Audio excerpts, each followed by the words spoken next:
حضرت سلیمان علیہ السلام نے ایک بار اللہ کے دربار میں یہ دعا کی۔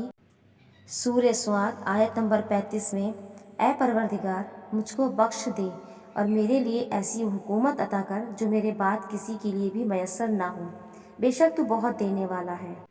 اللہ تعالیٰ نے ان کی اس دعا کو قبول فرمایا اور ایک ایسی عجیب و غریب حکومت عطا کی کہ نہ اس سے پہلے کسی کو نصیب ہوئی اور نہ ان کے بعد کسی کو میسر آئے گی۔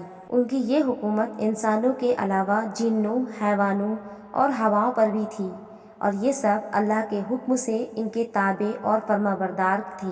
جن اللہ کی مخلوق ہے، ان کا ذکر حضرت آدم علیہ السلام کے ذکر میں ہے۔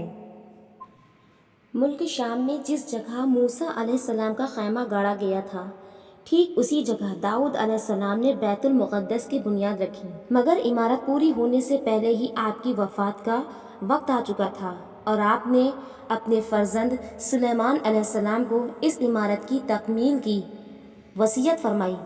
چنانچہ حضرت سلیمان علیہ السلام جناتوں کی ایک جماعت کو اس کام پر لگایا اور عمارت کی تعمیر ہوتی رہی، یہاں تک کہ آپ علیہ السلام کی وفات کا وقت بھی قریب آ گیا اور عمارت مکمل نہ ہو سکی۔ تو آپ علیہ السلام نے اللہ سے یہ دعا مانگی کہ میری موت جناتوں کی جماعت پر ظاہر نہ ہونے پائے، تاکہ وہ برابر عمارت کی تکمیل میں مصروف رہیں، یعنی میری وفات کے بعد کام نہ چھوڑ دیں اور اس عمارت کو بنانے میں مصروف رہیں، اور یہ جنات جو علم غیب کا دعویٰ کرتے ہیں وہ بھی جھوٹے ثابت ہو جائیں۔ ناظرین اکرام، اس زمانے میں کچھ لوگوں کا ماننا تھا کہ جناتوں کو علم غیب تھا۔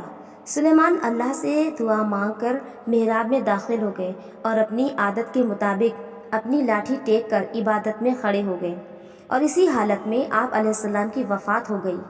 مگر جنات مزدور جو عمارت بنانے میں مصروف تھے، یہ سمجھ کر کہ آپ زندہ کھڑے ہوئے ہیں، برابر کام میں مصروف رہے۔ پر کافی عرصے تک آپ علیہ السلام کو اس حالت میں کھڑے رہنا جناتوں کے گروہ کے لیے کچھ باعث حیرت اس لیے نہیں ہوا کہ وہ کئی بار دیکھ چکے تھے کہ آپ علیہ السلام ایک مہینے بلکہ کبھی کبھی 2 مہینے برابر عبادت میں کھڑے رہتے تھے۔ غرضہ 1 سال بعد وفات کے بعد آپ علیہ السلام لاٹھی کے سہارے کھڑے رہے، یہاں تک کہ بحکم الہی دیمکوں نے آپ کی عصا یعنی لاٹھی کو کھا لیا۔ آپ کی عصا کے گر جانے سے آپ کا جسم مبارک زمین پر آ گیا۔ اس وقت جنوں کی جماعت اور انسانوں کو پتہ چلا کہ آپ علیہ السلام کی وفات ہو گئی ہے۔ قرآن مجید میں اللہ پاک نے سورہ سبا میں ارشاد فرمایا ہے، جس کا ترجمہ یہ ہے: پھر جب ہم نے اس پر موت کا حکم بھیجا، جنوں کو اس کی موت تک پتہ نہ چلی، مگر زمین کے دیمک نے اس کی عصا کھا لی۔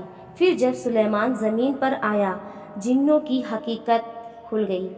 اگر غیب جانتے ہوتے تو اس فانی کی عذاب میں نہ ہوتے۔ ناظرین اکرام، اس قرآنی واقعے سے یہ ہدایت ملتی ہے کہ حضرات انبیاء کی مقدس بدن وفات کے بعد سڑتے گلتے نہیں ہیں، کیونکہ آپ نے ابھی بھی سنا کہ سلیمان علیہ السلام کی وفات کے بعد عصا کے سہارے کھڑے رہے اور ان کی جسم مبارک میں کسی قسم کا کوئی تغیر نما نہیں ہوا۔ یہی حال تمام انبیاء علیہ السلام کی ان کی قبروں میں ہے کہ ان کے بدن کو مٹی کھا نہیں سکتی ہے۔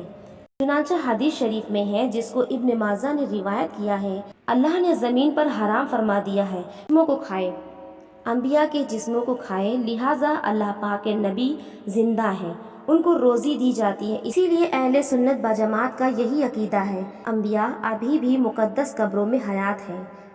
حضرت سلیمان علیہ السلام کی عمر شریف 53 سال کی ہوئی ہے۔ 13 سال کی عمر میں آپ کو بادشاہی ملی، 40 سال تک آپ تخت سلطنت پر جلوہ گر رہے۔ آپ علیہ السلام کی قبر مبارک بیت المقدس میں ہے۔